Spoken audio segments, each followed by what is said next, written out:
নমস্কার, গোল টেবিল ফুটবলের বৈঠকি আড্ডায় আপনাদের আবার স্বাগত। আজ আমি গৌরব, আমার সাথে তথাগত, আমরা দুজন চলে এসেছি। ফুটবল নিয়ে কথা বলবো না, কিন্তু ফুটবল সংক্রান্ত একটা সিনেমা যেটা কিছুদিন আগেই রিলিজ করেছে, সেটা নিয়ে আজ আমরা কথা বলবো। আমরা রিভিউ করব ময়দান। ময়দান হিন্দিতে, আমরা বাংলায় ময়দান বলবো। ময়দান সিনেমার রিভিউ।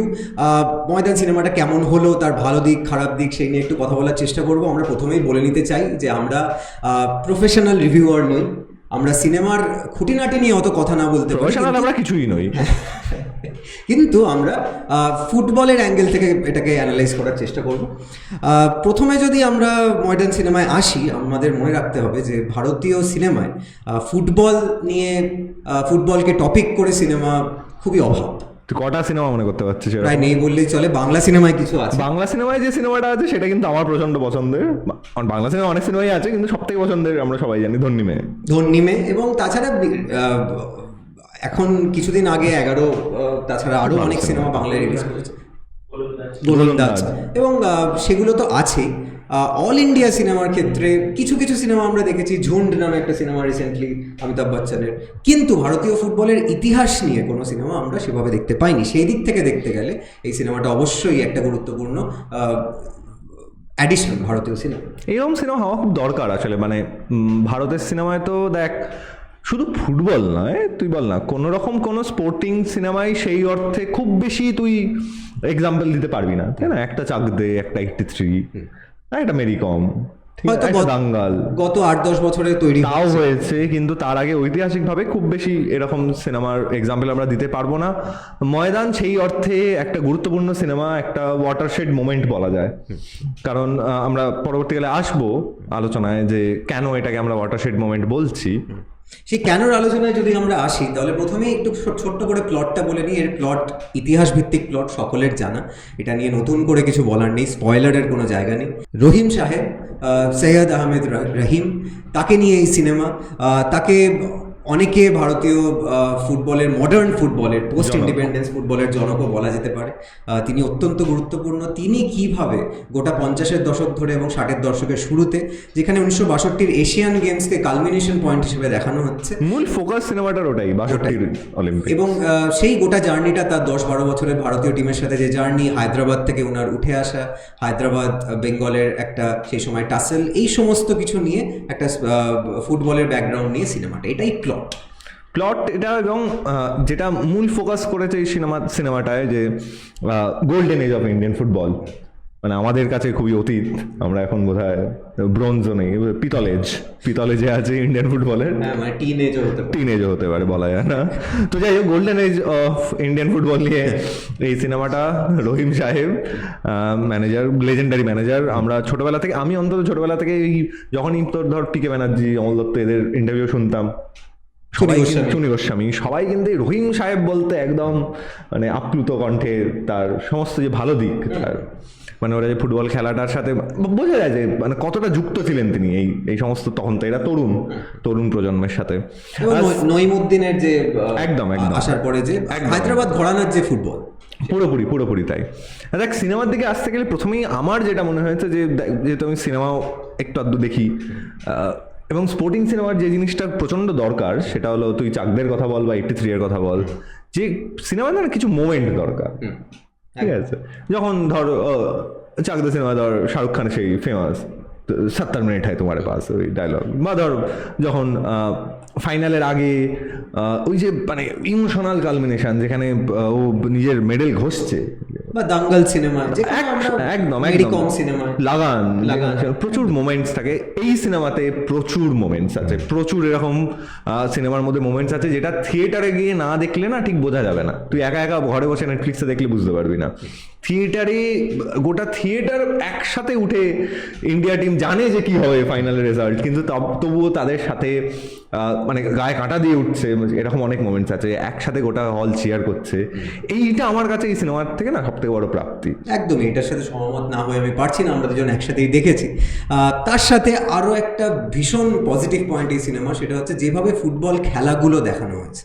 ফুটবল খেলার মাইনিউট ডিটেলস, ছোট ছোট পাস দিয়ে বিল্ড আপ করা, এবং সেই সময় যে ক্যামেরার মুভমেন্ট, কোরিওগ্রাফি ম্যাচের, এটা কিন্তু এর আগে আমরা ভারতীয় সিনেমায় তো বটেই, আন্তর্জাতিক সিনেমাতেও এই লেভেলের কোরিওগ্রাফি আমরা খুব কম দেখি। প্রায় গোলস এর মতো সান্তিয়াগো মুনিয়েজ সান্তিয়াগো সবাই মুনিয়েজ দেখেছি। বা হয়তো কিছু কিছু ক্ষেত্রে তার থেকেও বেশি। একদম এবং সেটা সত্যি গায়ে কাঁটা দেওয়ার মতো খুবই সুন্দর একটা কোরিওগ্রাফি। হ্যাঁ, তুই ভাব না যে ধর যখন চুনি গোস্বামী ড্রিবল করছে, আমরা সবাই জানি যে চুনি গোস্বামী ফেমাস ড্রিবলিং, সেই সময় ওর পয়েন্ট অফ ভিউ থেকে দেখানো, ওর সামনে কি ডিফেন্ডার আছে।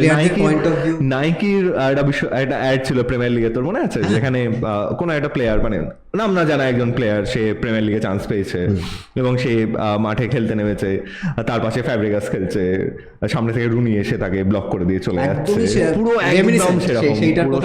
এবং কোনো কোনো ক্ষেত্রে সেটাকেও ছাপিয়ে গেছে।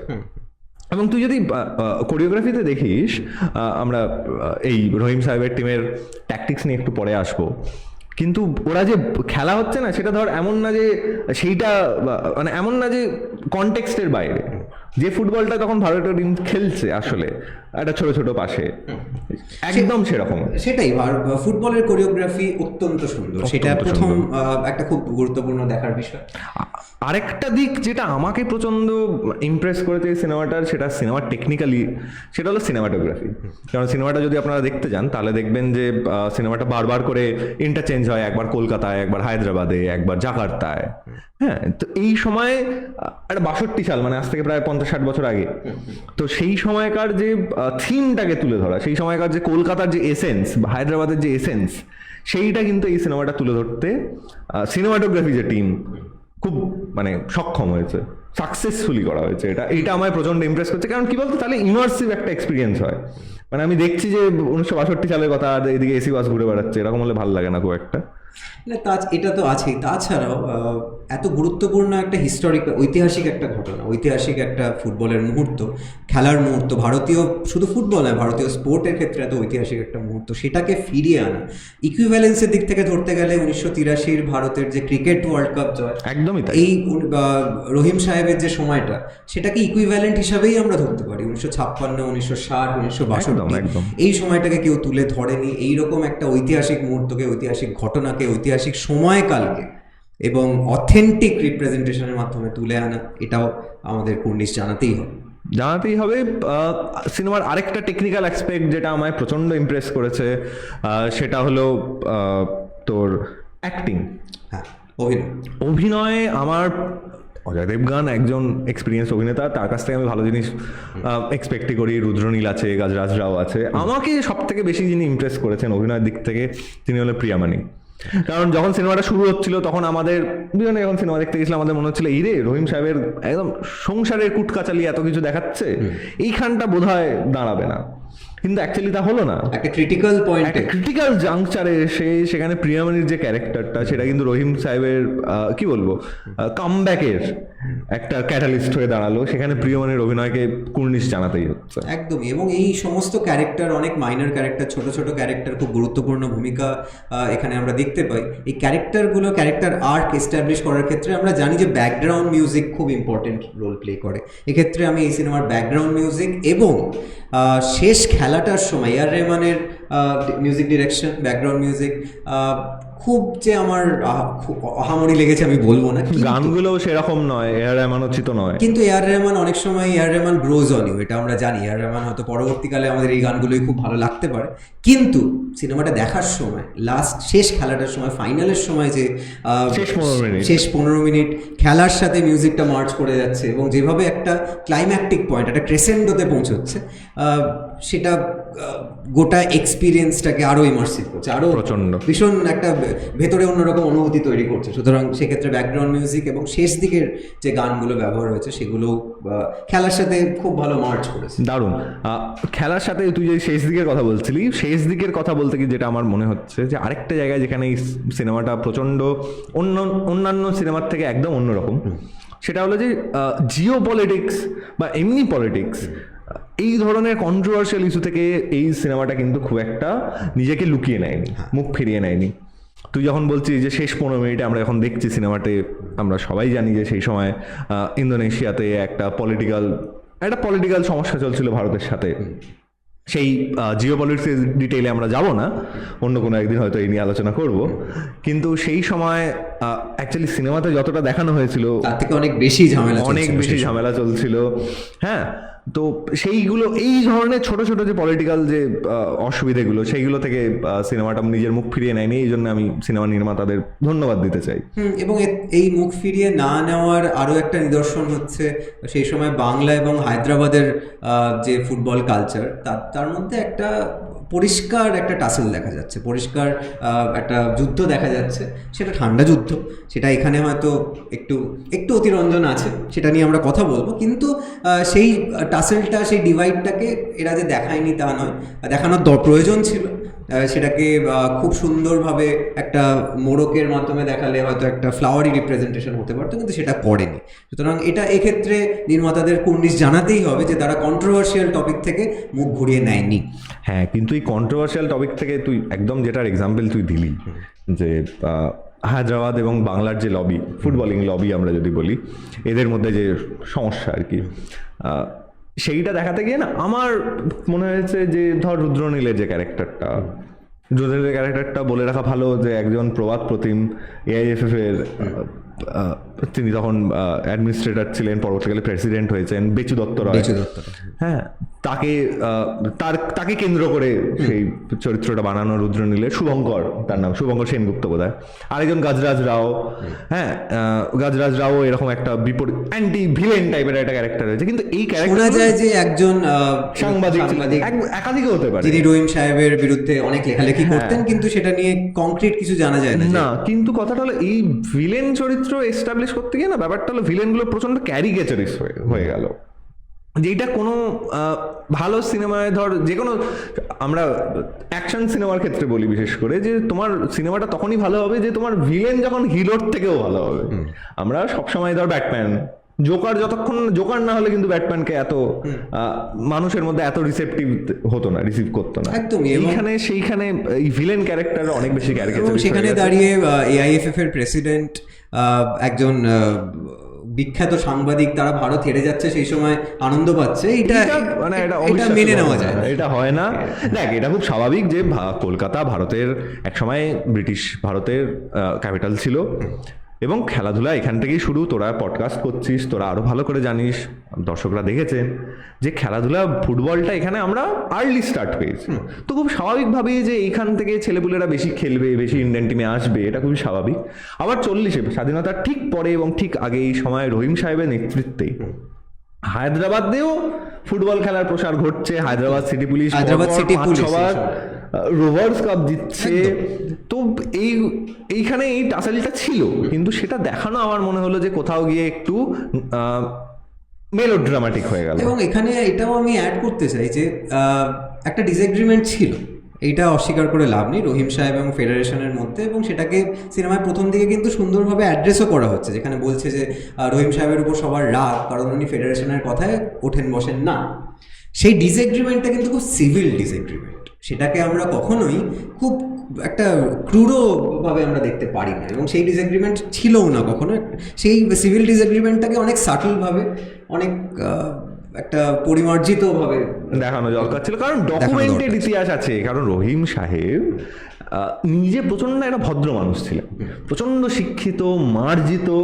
হ্যাঁ, ওই রকম লোক তুই যে এত স্ট্রিক্ট ডিসিপ্লিনেরিয়ান হতে পারেন, এটা ভাবা যায় না। সুতরাং আমরা এটাই বলতে চাইছি, ঝগড়া মানে কোন দলের ষড়যন্ত্র হচ্ছে, এইসব হচ্ছে, এই জিনিসটা দেখানো হয়েছে তার কাছাকাছিও কিছু ছিল না, একদমই ছিল না। অ্যাডমিনিস্ট্রেশনের কথা তো গেল, কিন্তু আরেকটা জিনিস যেটা আমায় বেশ খচখচ করছিল মনে খেলা সিনেমাটা দেখতে গিয়ে, যেহেতু আমরা দেখ বাঙালির ঘরের ছেলে তো, ছোটবেলা থেকে বাবা, জ্যাঠা, কাকা এরা সবাই ফুটবল নিয়ে আলোচনা করে। আমরা সবাই জানি যে রহিম সাহেব কিন্তু মূলত যে দুটো জিনিসের জন্যে বাঙালির ঘরে ঘরে তার নাম আছে, এক হলো তার মানে কঠিন স্ট্রিক্ট ডিসিপ্লিনারি ট্রেনিং। ঠিক আছে, এই নিয়ে মানে মিথ আছে রীতিমতো, যে ছেলেগুলোরা ঘরে এসে ঘুমিয়ে পড়ছে, আর কিছু করতে পারছে না ট্রেনিং করে। আরেকটা জিনিস সেটা হলো যে ভিশনারি ট্যাকটিক্স।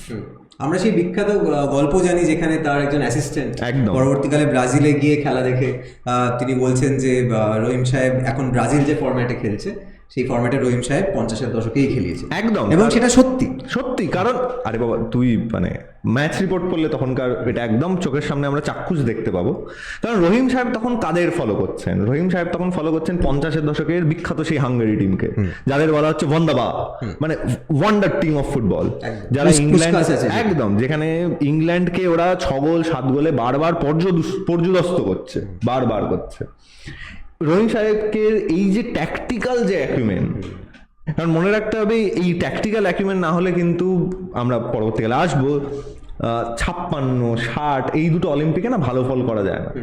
তো অনেক কম আর কি, মানে এই ফুটবলটা আর কি অনেক কম হয়ে গেল এই সিনেমায়, ফুটবল এবং ফুটবলিং ট্যাকটিক্সটা অনেক কম হয়ে গেল।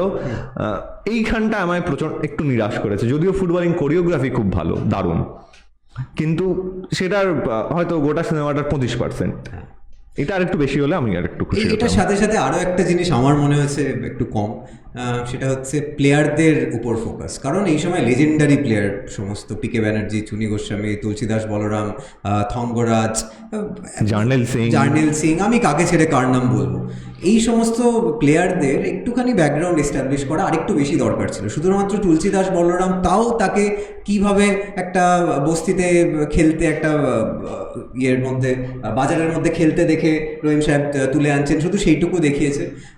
তাছাড়া বাকিগুলো প্লেয়ারদের ক্যারেক্টার হিসেবে এস্টাবলিশ করা হয়নি। যেমন আবার চাক দে ইন্ডিয়ার উদাহরণ যদি আমরা দিই, আমরা জানি যে কে বদমেজাজি, কে খুব মিক অ্যান্ড মাইল্ড, এবং সে যখন নিজের ক্যারেক্টার পাল্টে ফেলছে, আমরা ক্যারেক্টার আর্কগুলো যেহেতু জানি, প্লেয়ারদের সাথে অনেক বেশি আমরা কানেক্ট করতে পারি। আর সেখানে পিকে ব্যানার্জি, চুনি গোস্বামী, এরা তো সবাই রক্ত মাংসের মানুষ, এদেরকে এস্টাবলিশ করাটা অনেক সহজ ছিল, সেইটা এখানে করা হয়নি। সেই জায়গাটা আমার মনে হয়েছে একটুখানি ল্যাগ থেকে গেছে। আরেকটা জিনিস তুই যেটা আমার সিনেমা দেখতে দেখতেই বলছিলি, যে রহিম সাহেবের ট্যাকটিক্যাল অ্যাকুইপমেন্ট হলো খালি আটকে থেকে গেছে হলো ওনার মানে ভোকালটা। হ্যাঁ, এটাও আমার ভীষণ একটা আপত্তি সিনেমাটার সাথে, যে সিনেমায় রহিম সাহেব শুধুমাত্র পেপটক দিয়েই কাটিয়ে দিলেন। উনার মেন কথা হচ্ছে তোমরা ভালো করে খেলো, এটা তো হতে পারে না। রহিম সাহেব নিশ্চয়ই একটা মাস্টার ট্যাকটিশিয়ান, উনি নানা রকম ট্যাকটিক্স নিয়ে আসবেন, উনি তা না খালি বলে যাচ্ছে যে তোমরা ভালো করে খেলো। এটা কখনো একটা ট্যাকটিক্যাল অ্যানালিসিস হতে পারে না, সেইখানে খুবই দুর্বল, খুবই দুর্বল। আরেকটা জিনিস যেটা মানে আমার এই সিনেমাটা একটু খচখচ করেছে, যদিও আমি বুঝতে পারছি যে সিনেমাটা মূলত 62 এশিয়ান গেমসকে ফোকাস করেই করা, কিন্তু আমার মতে, যদি যারা একটু ভারতীয় ফুটবল ইতিহাস নিয়ে তুই বা দেবজয়দা যে কাজ করিস, আমার মতে কিন্তু 56 এবং 60 অলিম্পিকের যে পারফরমেন্স ইন্ডিয়া টিমের, সেটা কিন্তু মানে অনেক বেশি কঠিন লড়াই ছিল তাদের কাছে। 60 অলিম্পিকে ওরা যে পারফরমেন্স করছে সেটা মানে আজকের দিনে দাঁড়িয়ে অভাবনীয়। আমরা যে এশিয়া কাপ কভার করলাম, ওরা ফ্রান্সের সাথে 1-1 ড্র করছে, যুগোস্লাভিয়ার সাথে ওরা 2-1 হারছে, কিন্তু ওরা 70 মিনিট অব্দি ইন্ডিয়া সেই ম্যাচটা 1-0 জিতছে, এবং সেই যুগোস্লাভিয়া সেই সময় সমস্ত টিমকে পর্যদস্ত করছে। প্রায় তাই, কারণ যুগোস্লাভিয়া তখন পরপর 3 বার অলিম্পিক ফাইনাল খেলছে, যদিও তারা একবারও জিতছে না, কিন্তু সেটা বড় কথা না, কিন্তু পরপর 3টে অলিম্পিক্সে সিলভার মেডেলিস্ট। সুতরাং সেই টিমকে ভারত 2-1 গোলে হারছে এবং 70 মিনিট পর্যন্ত 1-0 জিতছে, এবং 70 মিনিট পর্যন্ত 1-0 জিতছে। এইখানেও একটা গল্প আছে যেটা সিনেমাটা কিছুটা অ্যাড্রেস করতে চেয়েছে, সেটা হলো যে 70 মিনিট অব্দি তখন ভারতের ফুটবলে 90 মিনিটে খেলা হতো না, ঠিক আছে? 70 মিনিট অব্দি এরা পাল্লা দিয়ে খেলেছে, কিন্তু 70 মিনিটের পরে এরা এনার্জিটা ধরে রাখতে পারে। হ্যাঁ, এরা পেরুর সাথে 2-1 হেরেছে, কিন্তু এই যুগোস্লাভিয়া টিম কিন্তু ফ্রান্সকে আর পেরুকে 6 গোল এবং 7 গোল দিয়েছে। তো এই জিনিসগুলো আরেকটু বেশি করে এস্টাবলিশ করলে অনেক বেশি ভালো হতো। রহিম সাহেবের লেজেন্ড নিয়ে এই সিনেমা, কিন্তু তার লেজেন্ডকে যতটা এস্টাবলিশ করা উচিত ছিল, আমাদের মনে হয়, এটা আমাদের গোল টেবিল টিমের মতামত, যে সেই লেজেন্ড ততটা এস্টাবলিশ করা হয়নি। উনি কিন্তু আরও বড় ম্যান মিথ লেজেন্ড যদি কাউকে বলা যায় রহিম সাহেব, সেটাকে আরও ফুটিয়ে তোলা যেত। কিন্তু সেই জায়গায় দাঁড়িয়ে, যেহেতু আমরা একটু নেগেটিভগুলোর কথা এখন বলছি, কিছু কিছু মিস ইনফরমেশন আছে এই সিনেমাতে, ভুল তথ্য। সেই ভুল তথ্য কেন দেওয়া হয়েছে, কিছু কিছু ক্ষেত্রে কারণ আমরা বুঝতে পারছি, দু একটার কারণ আমরা একদমই বুঝতে পারি। হ্যাঁ, মিস ইনফরমেশন গুলো, ভুল তথ্যগুলো আমরা এখন বলে দিচ্ছি বেসড অন ট্রু ইভেন্টস, তাহলে তো কিছু একটা দায়বদ্ধতা থাকা উচিত ছিল সিনেমার। আমরা সবসময় জানি যে আর্ট, যে কোনো একটা আর্ট ফর্মের নিজস্ব একটা স্বাধীনতা আছে, সেটা আমরা দিচ্ছি, কিন্তু মানে ব্লেটেন্ট কিছু ভুল এই সিনেমাতে দেখানো হয়েছে কেন আমি এবার তার বুঝতে পারছি প্রথমটা না। যেমন আমরা বুঝতেই পারি যে কেন অতিরঞ্জন করা হয়েছে, যে কোরিয়ার সাথে প্রথম ম্যাচে ইন্ডিয়া অ্যাকচুয়ালি 2-0 গোলে হেরেছিল, 4-0 গোলে হারেনি। পরের জয়টাকে আরো ইমপ্রেসিভ হিসেবে দেখানোর চার জন্য, ম্যাচে যেরকম অস্ট্রেলিয়ার কাছে 7 গোলে হারছে, পরে সুতরাং গিয়ে সেটা penalty প্রথম দিচ্ছে। একটা ভুল তথ্য যে ভারত শুধু 2-0 2-0 গোলে হারেনি তাই না, এই ম্যাচে ইন্ডিয়া অনেকগুলো চান্স তৈরি করেছিল। একদম ঠিক আছে। সুতরাং যেরকম ওয়ান সাইডেড খেলা দেখিয়েছে যে গোলকিপারের মাথার থেকে টুপি খুলছে না, টুপি নিয়ে দাঁড়িয়ে আছে, এগুলো একটুখানি অতিরঞ্জন, কিন্তু ঠিক আছে, এটাকে আমি পয়েটিক লাইসেন্স হিসেবে ধরে নিতে পারি। হ্যাঁ, কিন্তু ব্যাপারটা কি বলতো, মানে 1962 সালের এশিয়ান গেমস তো একটা ডকুমেন্টেড ইতিহাস। এইখানে আমার মনে হয় যে এই ধরনের জিনিসগুলো না করলে ভালো হতো। যাই হোক, কিন্তু যেটার জন্য আমি কোনো কারণ পাইনি যে ভুলটার জন্য, এবং আপনারা সবাই এতদিনে নিশ্চয়ই জেনে গেছেন ফেসবুকের দৌলতে, যে সেমিফাইনাল এবং ফাইনালে দেখানো হয়েছে যে রাম বাহাদুর গোটা ম্যাচ খেলছেন, কিন্তু আসলে তা নয়। আসলে রাম বাহাদুর প্রায় কোনো ম্যাচই খেলেননি। যিনি খেলেছিলেন তিনি একজন বঙ্গতনয়, তার নাম প্রশান্ত সিংহ। তার মেয়ে ফেসবুকে একটা লম্বা পোস্ট করে এটা জানিয়েছেন আমাদের যে তিনি শুধু খেলেছেন তা না, উনি বলছেন যে প্রশান্ত সিংহকে আনাই হয়েছিল একটা ট্যাকটিক্যাল কারণে। রোহিত সাহেব নিজেই বলেছিলেন যে আমার অন্য প্লেয়ার লাগবে না, আমার প্রশান্ত সিংহকেই চাই। কোন কারণে এটাকে রাম বাহাদুর করা হলো আমার মানে কোনো আইডিয়া নেই। সুতরাং সেটা আমরা জানি, এটা ভুল তথ্য। আরেকটা ভুল তথ্য, এটাও আমি যে ভুল তথ্যগুলো দেখছি এগুলোর একটা কারণ খুঁজে আমরা পেতে পারি। পিটার থাঙ্গরাজের আমরা ইনজুরি দেখছি, বলা হচ্ছে যে ফুট ইনজুরি, একেবারেই ভুল তথ্য, কারণ উনি নিউমোনিয়া আক্রান্ত হয়েছে। হ্যাঁ, কিন্তু নিউমোনিয়াটা অতটা গ্ল্যামারাস না, খেলতে গিয়ে ইনজুরি হয়, কোনাতে চলে আসছে, তারপর আমি খেলবই, সেখানে তার মধ্যে গোলে মানে গোল পোস্টে হাসি মারছে, এটা ভালো লাগে না। সুতরাং সেই কারণে থাঙ্গরাজকে এটা দেখানো হচ্ছে, এটা ভুল তথ্য। এটা ভুল তথ্য। একটা জিনিস যেটা আমার ফ্রান্সের ম্যাচের কথা কিন্তু বলতে গিয়ে মনে পড়লো, সেটা হলো 1960 সালে ফ্রান্সের সাথে ভারত 1-1 ড্র করেছিল। হঠাৎ করে এখানে দেখানো হলো যে অরুণ ঘোষ তিনি ওই ম্যাচটা একটা অন গোল করলেন, অথচ কোনো অন গোলই হয়নি। ওখানে যে ভদ্রলোক গোল করেছিলেন তার নাম জেরার্ড কয়সা, ফ্রেঞ্চ প্রনাউন্সিয়েশনটা ভালো না, তো ফ্রেঞ্চটা এই অরুণ ঘোষ আপনাদের বলে রাখি, ফুটনোট, অরুণ ঘোষ কিন্তু সন্তোষ ট্রফির ইতিহাসে one of the best goal Arun Ghosh করেছিল বলে জানা যায়। যাই হোক, সেই অরুণ ঘোষকে আমরা এখানে দেখতে পাই যে একটা অন গোলের জন্য হঠাৎ হয়ে যাচ্ছে। অরুণ ঘোষই কেন ভাবে বুঝতে পারলো না, এত প্লেয়ার তো ছিল।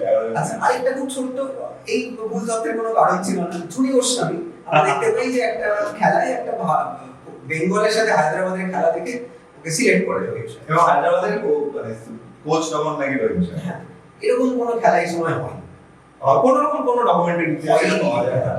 এই খেলাটা, এবং হায়দ্রাবাদ বেশি বাংলাকে 3-1 গোলে হারিয়ে যাচ্ছে, এটা মানে সেই সময় 10 বছর 15 বছরে এটা ঘটে।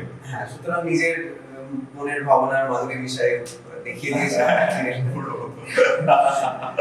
আরেকটা জিনিস যেটা আমি জানতাম না, সেটা হলো যে এআইএফএফ এর প্রেসিডেন্ট যখন মিটিং করতেন তখন প্রচন্ড সিঙ্গারা আর রসগোল্লা খেতে ভালোবাসতেন। সমোসা রসগোল্লা আনবো এবং রসমালাইও খেতে। খাওয়াটা চাটনি খুব ইম্পর্টেন্ট ছিল। খাওয়াগুলো, ফুটবল নিয়ে খুব একটা আলোচনা হতো না, ফুটবল নিয়ে আলোচনা হয় না এটা মুখে বললেই হতো, তার জন্য সমোসা রসগোল্লা এত দেখানো হয়তো প্রয়োজন ছিল না। এরকম ছোট ছোট অনেক আছে। সেই সময় আমি বুঝতে পারছি এটা কি করে দেখানো, কারণ বেচু দত্ত একজন লেজেন্ডারি মানে অ্যাডমিনিস্ট্রেটর, তিনি মানে রঞ্জিতে তিনি মানে আম্পায়ারিং করতেন। সুতরাং সে এসে খালি সমোসা চাটনি খাচ্ছে, এটা মানে রসগোল্লা খাচ্ছে, মানে নিশ্চয়ই খেতে সবাই খেতে ভালোবাসে, কিন্তু সেটা নিশ্চয়ই রোজ অ্যানাউন্স করতেন না। যাই হোক, আমরা দেখছি চুনি গোস্বামী পিকে ব্যানার্জিকে পিকে দা বলে ডেকে চলেছেন। এইরকম নানা রকমের ঘটনা আমরা দেখছি। সুতরাং আমরা এই সমস্ত পজিটিভ নেগেটিভের মধ্যে থেকে নেগেটিভ অনেকগুলোই বললাম, মিস ইনফরমেশন বলতো না, একটা এবার চলে গেছে। সেটা হলো যে আমি হঠাৎ করে দেখলাম যে চুনি গোস্বামী পিকে ব্যানার্জিকে বলছে পিকে দা, মানে হঠাৎ করে মানে এটা পিকে দা বলে কোনদিন কেউ বলে লেজেন্ড অফ পিকে সেই সময় তৈরি হয়নি। একটা জিনিস আমার ভালো লেগেছে, সেটা হলো যে লেজেন্ড অফ পিকের মধ্যে যেটা খুবই শোনা যেত, আমি বহুবার বইতে পড়েছি, সেটা হলো পিকে ব্যানার্জি এরকম বলে বলে নাকি শর্ট মেরে যাচ্ছে। এইটা সিনেমাতে দেখিয়েছে, এইটা দেখে আমি প্রচন্ড খুশি হয়েছি। সুতরাং আপনারা বুঝতেই পারছেন এই সিনেমা থেকে আমরা উত্তেজিত, আমাদের থামানো যাচ্ছে না। আমরা এই নিয়ে বলতে দিলে আরো 10 মিনিট 15 মিনিট 20 মিনিট বলতে পারি, কিন্তু আমরা এখানে থেমে যাই। আমরা চাই যে আপনারা এই সিনেমাটা দেখুন, আপনারা নিজেরা সেটার ব্যাপারে একটা আলোচনা করুন। আমাদের বিশ্লেষণে যদি কোনো ভুল ত্রুটি ধরা পড়ে আপনারা লিখুন সেটা কমেন্টে। আমাদের চ্যানেলে লাইক, শেয়ার, সাবস্ক্রাইব সবকিছু করুন। আর যেহেতু ভারতীয় ফুটবল, বাংলার ফুটবল নিয়ে আমরা কথা বলছি, বাংলার ফুটবলের জয় হোক, ভারতীয় ফুটবলের জয়।